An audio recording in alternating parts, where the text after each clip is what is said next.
जय मसीह की। हमारे परमेश्वर पिता प्रभु यीशु मसीह और पवित्र आत्मा के द्वारा आप सबों को प्रेम, अनुग्रह और शांति मिले। मेरे प्रियो, सर्वप्रथम हम परमेश्वर पिता को धन्यवाद देते हैं कि परमेश्वर पिता ने हम सभी को ये सुंदर सा दिन दिखाया है और इसमें हमें आनंदित होना है मेरे प्रियो। और सच में हर एक बात में हमें परमेश्वर की महिमा करना है मेरे प्रियो। अब तक हमने परमेश्वर के 4 वायदों पर मनन किया है और निश्चय मेरा विश्वास है कि आप उन सारे वायदों के मनन के द्वारा आशीषित हुए हैं, उन वचनों के द्वारा आप आशीषित हुए हैं। और आज हम परमेश्वर पिता के 5वें वायदे के बारे में मनन करने जा रहे हैं, जो इस प्रकार है, मैं तुम्हारी प्रार्थनाओं का उत्तर दूंगा। प्रार्थना कई प्रकार की होती है मेरे प्रियो। पहला, एक ऐसी प्रार्थना जिसमें हम सिर्फ परमेश्वर को धन्यवाद देते हैं परमेश्वर के अनुग्रह के लिए। दूसरा, एक ऐसी प्रार्थना जिसमें हम सिर्फ परमेश्वर की उपस्थिति में रहना या उनकी आवाज़ सुनना चाहते हैं। तीसरा, एक ऐसी प्रार्थना जिसमें हम पश्चाताप करते हैं। चौथा, एक ऐसी प्रार्थना जिसमें हम अपने आत्मा की उन्नति या वचनों की परिपूर्णता चाहते हैं। और पांचवा, हमारी आवश्यकताओं के लिए या संसारिक ज़रूरतों के लिए प्रार्थना। मेरे प्रियो, वचन इस प्रकार कहता है फिलिप्पियों 4:6 में, हर एक बात में तुम्हारे निवेदन, प्रार्थना और विनती के द्वारा धन्यवाद के साथ परमेश्वर के सम्मुख उपस्थित किए जाएं। मेरे प्रियो, हमें प्रार्थना करना है और उसके लिए हमें सिर्फ और सिर्फ परमेश्वर के सम्मुख जाना है। सबसे पहला चरण प्रार्थना का यही है कि हमें परमेश्वर के सम्मुख जाना है, परमेश्वर की उपस्थिति में जाना है मेरे प्रियो। हमारा परमेश्वर प्रेमी है, दयालु है और वचन इस प्रकार कहता है यशायाह 65:24, उनके पुकारने से पहले ही मैं उनको उत्तर दूंगा और उनके मांगते ही मैं उनकी सुन लूँगा। मेरे प्रियो, कई बार हम ऐसी परिस्थिति में फंस जाते हैं या बहुत ही कठिनाई में रहते हैं और हम नहीं समझ पाते कि हमें क्या करना है और मन ही मन हम उन विचारों को करते हैं कि कैसे हम इनसे बाहर निकलेंगे। उस समय हम कहीं घुटने टेक के प्रार्थना नहीं करते हैं, हम कहीं परमेश्वर के भवन में नहीं जाते हैं मेरे प्रियो। लेकिन परमेश्वर का वचन कहता है कि उनके पुकारने से पहले ही मैं उनको उत्तर दे दूंगा। मतलब हमारे मन के विचार को ही परमेश्वर सुनकर, अगर हम मुंह से बस ऐसा ही पुकारते हैं कि पिता हमारी सहायता करें, तो उसी समय हमें परमेश्वर उत्तर देते हैं और हमारी आवश्यकताओं को, हम जिस बातों को मांग रहे हैं उसको सुनकर उसे पूरा करते हैं मेरे प्रियो। कितना अद्भुत परमेश्वर है जो अपने वचन में कहता है कि मैं उनके पुकारने से पहले ही उनको उत्तर दूंगा।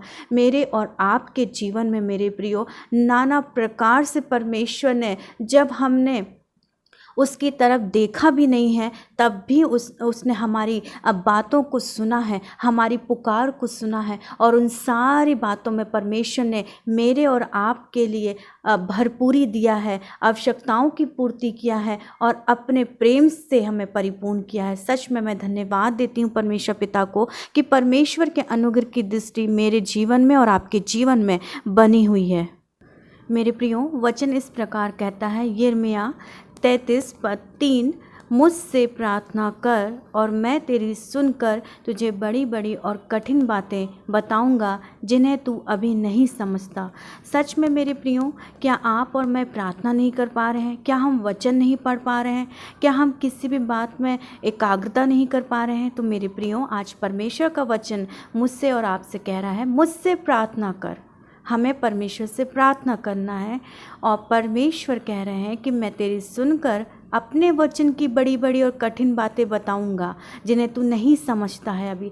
सच में मेरे प्रियो, आज हम प्रार्थना नहीं कर पा रहे तो हमें परमेश्वर के सम्मुख जाना, हम वचन नहीं पढ़ पा रहे तो हमें परमेश्वर के सम्मुख जाना, परमेश्वर से सामर्थ पाना, परमेश्वर से पवित्र आत्मा पाना है कि हम परमेश्वर के नाम से उस वचन को जब पढ़ें तो परमेश्वर का आत्मा मुझसे और आपसे बातचीत करें। मेरे प्रियो, हमें परमेश्वर के सम्मुख जाना है, हर एक बातों को, परमेश्वर के अद्भुत प्रकाश को जानने के लिए, परमेश्वर की वो गुप्त बातें जो वचन में है उसे जानने के लिए मुझे और आपको परमेश्वर के निकट में जाना है मेरे प्रियो। और जब हम सच में प्रार्थना के साथ, जब सब कुछ हम परमेश्वर को सौंपेंगे तो निश्चय फिर जब हम वचन को पढ़ने बैठेंगे तो परमेश्वर का आत्मा अपने वचन के द्वारा मुझसे और आपसे बातचीत करेगा मेरे प्रियो।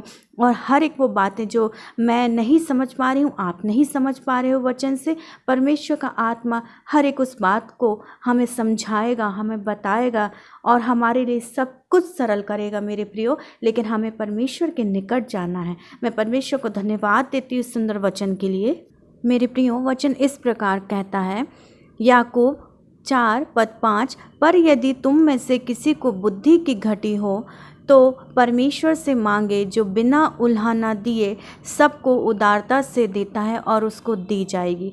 मेरे प्रियो, मेरे और आपके जीवन में परमेश्वर की बुद्धि का होना बहुत ही ज़रूरी है। और परमेश्वर कह रहे हैं कि अगर तुम्हें बुद्धि की आवश्यकता है तो मुझसे मांगो, मैं तुम्हें दूंगा। मैं तुम्हें डांटूंगा नहीं या मैं तुम्हें नकारूंगा नहीं, लेकिन मैं बड़ी उदारता से उस अपार बुद्धि को दूंगा, जो स्वर्गीय बुद्धि है वो दूंगा। और सच में जब हम मांगेंगे तो वो हमें दी भी जाएगी। मेरे प्रियो, हम बाइबल में बहुत से ऐसे उदाहरणों को जानते हैं जो बुद्धि के उदाहरण हैं। मेरे प्रियो, एक सबसे जो बहुत ही महत्वपूर्ण उदाहरण है, मैं उसमें से मैं आपके समक्ष रखना चाहती हूँ। आप और मैं सुलेमान को बहुत अच्छे से जानते हैं मेरे प्रियो, कि वो दाऊद का बेटा था, है ना। और अपनी प्रजा का न्याय करने के लिए सुलेमान को लगा कि उससे बुद्धि की घटी है। और मुझे और आपको भी ये जानना है मेरे प्रियो, इसे स्वीकारना है कि मुझ में और आप में भी बुद्धि की घटी है और हमें परमेश्वर से मांगना है। वैसे ही मेरे प्रियो कि सुलेमान ने परमेश्वर से ना तो दीर्घायु मांगी, ना धन मांगा, ना शत्रुओं का नाश मांगा। मेरे प्रियो, कई बार तो हम ये सब चीज़ें कहते हैं, लेकिन सिर्फ और सिर्फ सुलेमान ने बुद्धि और विवेक मांगा, समझने का विवेक मांगा मेरे प्रियो, उसका वरदान मांगा। और परमेश्वर उससे इतना प्रसन्न हुआ कि परमेश्वर ने उसको इन सब बुद्धि के द्वारा, बुद्धि और विवेक से भरा मन के साथ साथ परमेश्वर ने उसे धन और महिमा भी दी। कितना अद्भुत परमेश्वर है मेरे प्रियो, कि वो तो सिर्फ एक बात मांग रहा था कि मुझे बुद्धि दे ताकि मैं तेरी प्रजा का न्याय करूं, लेकिन परमेश्वर उसे उससे बढ़कर देने वाला परमेश्वर है। सच में मेरे प्रियो, मुझे और आपको भी इस संसार में हमें रहने के लिए संसारिक बुद्धि नहीं मेरे प्रियो, लेकिन उस आत्मिक बुद्धि की आवश्यकता है, ताकि जब हम इस संसार में रह रहे हैं तो हर एक उस दुष्ट की युक्तियों को हम समझ सकें और वचन को हम समझ सकें, और वचन के साथ साथ हम हर एक परिस्थिति का, हर एक लड़ाइयों का हम सामना कर सकें। इसलिए मुझे और आपको याकूब 4:5 के अनुसार परमेश्वर से बुद्धि मांगना है, जो उदारता से परमेश्वर हमें देना चाहता है। सच में धन्यवाद मेरे परमेश्वर पिता का इस सुंदर वचन के लिए। मेरे प्रियो, वचन इस प्रकार कहता है, योएल 2:32, उस समय जो कोई यहोवा से प्रार्थना करेगा वह छुटकारा पाएगा। किस समय? हो सकता है मेरे प्रियो कि बीमारियों की हम दशा में हो, नाना प्रकार की बीमारी जैसे कैंसर, टीबी और कोई गंभीर बीमारियां, या फिर पढ़ाई में असफलता के कारण से, या फिर चिंताओं में, व्यर्थ की बातों में, परीक्षा में किसी शत्रु के फंदे या षड्यंत्र में हम फंस चुके हैं, या हानिकारक कुछ ऐसी लालसाएं होती हैं जो हमारी आत्मा को नाश कर रही हैं। कुछ हमारे व्यवहारिक बातें होती हैं जो परमेश्वर को अप्रसन्न करती है, जैसे कि हमारे जीवन में संदेह, झगड़े, निंदा, घमंड, अधर्म, दुष्टता, लोभ, बैरभाव, डाह, हत्या, झगड़े, छल, ईर्ष्या, ऐसी अगर कोई बातें हमारे जीवन में आ गई हैं या आने का कोई प्रयास कर रही हैं, या हम बहुत ही ज़रूरतों में हैं, तो उसी समय मेरे प्रियो हमें परमेश्वर से प्रार्थना करना है। और परमेश्वर अपने वचन में कहते हैं कि वह छुटकारा पाएगा, जो उसी समय मुझे पुकारेगा वो छुटकारा पाएगा। इसलिए मेरे प्रियो, आज वचन आपसे और मुझसे कह रहा है कि यदि आप और मैं ऐसी परिस्थिति में हैं तो झट बिना विलंब किए हमें परमेश्वर के सम्मुख आकर प्रार्थना करना है, ताकि इन बातों से हम छुटकारा पाएं और परमेश्वर की उपस्थिति और परमेश्वर की अद्भुत आशीषों को हम अपने जीवन में पाएं। इसलिए परमेश्वर कह रहे हैं कि मुझसे प्रार्थना करो। धन्यवाद देते हैं हम परमेश्वर पिता को सुंदर वचन के लिए। आइए मेरे प्रियो, अब हम अंतिम वचन में हैं। परमेश्वर का वचन इस प्रकार कहता है, यूहन्ना 16:23, यदि पिता से कुछ मांगोगे तो वह मेरे नाम से तुम्हें देगा। पद 24, अब तक तुमने मेरे नाम से कुछ नहीं मांगा, मांगो तो पाओगे ताकि तुम्हारा आनंद पूरा हो जाए।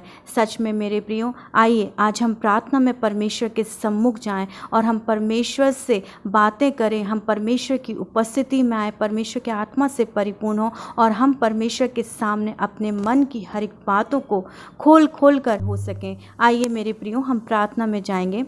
धन्यवाद धन्यवाद सर्वशक्तिमान पिता परमेश्वर, राजाओं के राजा, प्रभुओं के प्रभु, धन्यवाद देते पिता परमेश्वर कि आप हमारे संग और साथ हैं। और आज के पिता परमेश्वर वचन के मनन में आपने हमारी अगुवाई की है। पवित्र आत्मा, मैं आपको धन्यवाद देती हूँ। पिता परमेश्वर, मैं प्रार्थना करती हूँ कि आज के मनन के द्वारा हर एक का जीवन आशीषित होने वाला हो और हर एक प्रभु आपकी अपार बुद्धि को प्राप्त करने वाले हो। पिता परमेश्वर, मैं आपसे प्रार्थना करती हूँ कि हर एक वो जन जो इस वीडियो को आज सुन रहा है प्रभु, उनकी जो भी मन की बातें हैं, जो आवश्यकताएं हैं प्रभु, उससे आप जानते हैं, उससे आप पूरा करें मेरे पिता। हर एक उस बंधन से छुटकारा दें, हर एक शारीरिक दुर्बलता से आप छुटकारा दें प्रभु। हाँ मेरे पिता परमेश्वर, सामर्थ्य दें पिता परमेश्वर कि हर एक जन आपके निकट में आ सके, आपकी उपस्थिति में आ सके, आपकी पवित्र आत्मा से परिपूर्ण हो सके मेरे पिता। अनुग्रह करें मेरे पिता परमेश्वर। हाँ पिता, आज से प्रभु जो कोई भी आपके निकट में आकर आपसे प्रार्थना करें तो हर एक की प्रार्थना आप अपने वचन के अनुसार सुनकर उससे पूरा करें मेरे पिता। और अपनी उपस्थिति को पिता परमेश्वर, प्रभु यीशु पवित्र आत्मा, आप हर एक के जीवन में बनाए रखें मेरे पिता, ताकि कोई भी अवसर शैतान को ना मिले पिता परमेश्वर। हाँ प्रभु परमेश्वर, मेरा विश्वास है कि आज से हर एक जन आपसे, आपके निकट में आके जो कुछ भी मांगेगा आप उससे पूरा करेंगे मेरे पिता, ताकि हर एक का जीवन आनंद से परिपूर्ण हो जाए। मैं धन्यवाद देती हूँ पिता परमेश्वर कि आपने मेरी प्रार्थना को सुना है और हम प्रत्येक को आपने आशीषों से परिपूर्ण किया, अपनी उपस्थिति से परिपूर्ण किया। मैं आपको धन्यवाद देती हूँ। ये प्रार्थना मेरे पिता परमेश्वर आपके प्यारे बेटे, हमारे करता प्रभु यीशु नासरी के नाम से मांगती हूँ। आमीन आमीन आमीन।